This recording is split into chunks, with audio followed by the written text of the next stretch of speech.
Welcome to my channel. मैं हूं आपकी प्रज्ञा मैम। आज के वीडियो लेक्चर में हम सीजी बोर्ड की क्लास 6 की हिस्ट्री का chapter 8 foreign trade and contacts के एक्सरसाइजेस देखेंगे। तो इससे पहले जो है हम इस चैप्टर का डिटेल में एक्सप्लेनेशन देख चुके हैं। अगर आपने वो वीडियो नहीं देखा है तो पहले वो वीडियो देखेंगे, तभी आपको चैप्टर के जो एक्सरसाइजेस है वो समझ में आएंगे। अदरवाइज आप सिर्फ रटते रह जाएंगे, आपको एग्जाम में कुछ याद नहीं आने वाला है। पहले समझिए, उसके बाद देखिए। तो हम स्टार्ट करेंगे फिल इन द ब्लैंक्स से। तो फिल इन द ब्लैंक्स काफी इजी है, जिसमें 4 फिल इन द ब्लैंक्स दिए गए हैं और 4 ऑप्शंस भी दिए गए हैं। तो पहला है सुश्रुत संहिता हैड्स मेडिकल इंफॉर्मेशन। तो इसमें मेडिकल इंफॉर्मेशन दी गई है चरक संहिता और सुश्रुत संहिता में। कॉइन्स वे मोल्डेड इन मोल्ड्स, जो मोल्ड्स सांचे है उसमें कॉइन्स को बनाया जाता था। Next is Gandhara is situated in the north west of India. North western side जो है इंडिया का, वहां पे गंधारा लोकेटेड है। For identification companies put a label on the goods manufactured by them. तो जो भी आज भी ये है, जो भी कंपनी कोई गुड्स मैन्युफैक्चर करती है तो उसके लिए आइडेंटिफिकेशन की क्या लगाती है, उसमें लेबल लगा देती है, थप्पा लगा देती है। तो give answer in one sentence, एक सेंटेंस में हमको आंसर देना है। तो which route was taken by Indian traders to take their goods to Alexandria. तो अलेक्जेंड्रिया तक अपने सामान ले जाने के लिए इंडियन ट्रेडर्स जो हैं वो कौन सा रास्ता यूज किया करते थे। तो कौन सा रास्ता यूज किया करते थे, हमने चैप्टर में देखा था, तो सी रूट। तो Indian traders took sea route to take their goods to Alexandria. तो यहाँ पे देखिए आंसर बनाने का तरीका क्या है। हमको क्या है, विच सी रूट पूछा हुआ है, तो हम क्या लेंगे, सबसे पहले इंडियन ट्रेडर्स। टेकन का क्या हो जाएगा, टुक हो जाएगा, क्या लिया, सी रूट लिया, और बाकी जो है हम क्वेश्चन से कॉपी कर लेंगे। Name the famous king of Kushan. तो कुशान के फेमस किंग कौन थे, तो Kanishka was the famous king of Kushan. Kushan का, ठीक है। तो हमको आंसर जब भी लिखना है तो हम क्वेश्चन से ही पार्ट को, जब वन वन सेंटेंस वाले आंसर्स है उसमें क्वेश्चन से ही कुछ पार्ट को लेके आंसर्स बनाएंगे। ठीक, Kanishka was the famous king of Kushan. अब ये पास्ट की बात है इसलिए वास लगाया गया है। अगर हमको इस जनरेशन का कुछ पूछा जा रहा है, अभी का कुछ पूछा जा रहा है, तो हम इसका आंसर कैसे देंगे, Kanishka is the famous king of Kushan. लेकिन ये क्या है, पुराने समय की बात है, पास्ट की बात है, इसलिए हम यहाँ पे वॉस लगाए हैं। नेक्स्ट है, with which countries did have India have trade relations। India के कौन से कंट्रीज के साथ ट्रेड रिलेशंस थे। India have trade relations with Indonesia, China, the Arab countries, Iran, Africa, etc। तो स्ट्रेट फॉरवर्ड आंसर्स हैं इसमें, कुछ भी कुछ वो करने का जरूरत नहीं है। तो इंडिया के जो आसपास के जो नेबरिंग कंट्रीज हैं, जैसे इंडोनेशिया हो गया, चाइना हो गया, अरब कंट्रीज हो गया, ईरान हो गया, अफ्रीका और भी कई सारी कंट्रीज के साथ ट्रेड रिलेशन से ये मेन कंट्री है। Name the spices grown in India. कौन से स्पाइसेस इंडिया में ग्रोन किए जाते थे, उगाए जाते थे उस समय में। तो पेपर, जो काली मिर्च होती है वो, कार्डमम, इलायची, सिनेमम, दालचीनी, ये सारे जो है एक्सेट्रा और भी कई सारे स्पाइसेस है। तो ये स्पाइसेस जो है इंडिया में उगाए जाते थे। नेक्स्ट है आंसर द क्वेश्चंस। आंसर्स हमको क्वेश्चन करने हैं। तो what is silk route. Silk route क्या होता है, ठीक। The route from China to Mediterranean sea across central Asia was used for trading the silk of China, therefore it was called silk route। तो silk जो है China में सबसे पहले बनाया गया, चाइना में सिल्क बनाने की जो प्रक्रिया है उसका इजाद किया गया। तो सिल्क जो है चाइना से लेकर, ठीक है, जो ट्रेडर्स है चाइना से लेकर मेडिटेरियन सी के होते हुए, सेंट्रल एशिया से होते हुए जाते थे, ठीक है, चाइना से लेके मेडिटेरियन सी जाते थे सेंट्रल एशिया से होते हुए।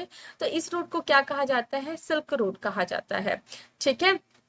तो चाइना ने सिल्क बनाने की प्रक्रिया, जो सिल्क का जो कीड़ा होता है, रेशम का कीड़ा होता है, उससे सिल्क बनाने की प्रक्रिया का इजाद किया। और ये जो सिल्क बनाने की जो प्रक्रिया है इसने काफी दिन तक सीक्रेट बना के रखा हुआ था। तो beside conducting their business what other works were done by traders. तो यहाँ पे क्वेश्चन ये पूछा जा रहा है कि जो ट्रेडर्स हुआ करते थे, व्यापारी हुआ करते थे उस समय, वो अपने बिजनेस के साथ साथ और क्या काम किया करते थे। तो beside conducting their business, business के साथ साथ traders would construct huge houses and temples for their gods. They gave donations for Buddhist stupas and monasteries too। तो बिजनेस के साथ साथ जो ट्रेडर्स हुआ करते थे वो बड़े बड़े घर बनाया करते थे, टेम्पल्स बनाया करते थे अपने भगवान के लिए, और जो बुद्धिस्ट स्टूपा और मोनास्ट्रीज है उनमें डोनेशंस भी दिया करते थे। नेक्स्ट है, name the things which were in great demand in foreign countries at that time. तो उस समय जो है फॉरेन कंट्रीज में इंडियन गुड्स की क्या क्या डिमांड थी, कौन से इंडियन गुड्स है जिसकी बहुत ज्यादा डिमांड थी। Silk fabric, sandalwood ornaments made of precious stones, ivory, peacocks, monkeys, etc. were in great demand in foreign countries at that time. तो उस समय में जो सिल्क का जो कपड़ा होता है, सैंडलवुड हुआ करता है, जो चंदन की लकड़ियां हुआ करती थी, और जो गहने बनाए जाते थे प्रेशियस स्टोन से, हाथी के दांत हो गए, मोर हो गए, और मंकीज, ठीक है, मंकीज भी वहां फॉरेन कंट्रीज में बहुत ही ज्यादा डिमांड में थे।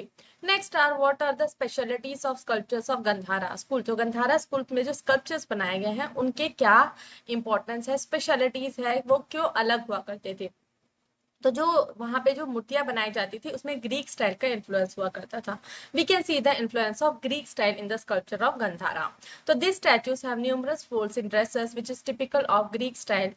These are the specialities of sculptures of Gandhara school. तो जैसे कि मैंने बताया, जो स्कल्पचर जो मूर्तियां बनाई जाती थी उसमें जो कपड़े में जैसा फोल्ड आता है ना, अगर हम साड़ी के प्लेट्स बनाते हैं तो साड़ी के प्लेट्स में फोल्ड आता है, वैसे ही जो मॉन्क्स वगैरह कपड़े पहनते थे जो भी है, उसमें जो कपड़े के फोल्ड्स रहते थे वो उसको एग्जैक्ट जो है गंधारा स्कूल के जितने भी स्कल्पचर्स है बनाए जाते थे उसमें उसको देखा जा सकता था, और ये ग्रीक स्टाइल से प्रभावित है, तो इन्फ्लुएंस उसका देखा जाता था, ये स्पेशलिटी है।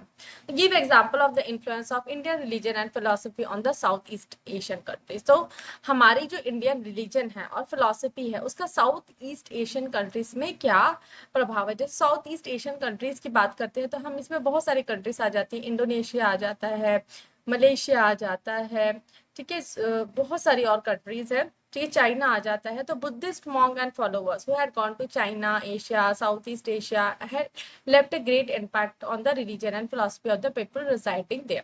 तो जो बुद्धिस्ट मॉन्क्स है, उनके फॉलोवर्स है, जब वो China, Asia, South East Asia यहाँ पे जाते थे तो वहाँ पे बहुत ही ज्यादा प्रभाव छोड़ जाते थे हमारा जो रिलीजन और फिलोसफी है उन लोगों पर जो वहां पे रहते हैं, रिसाइडिंग मतलब वहां जो रहते हैं वो लोगों पर।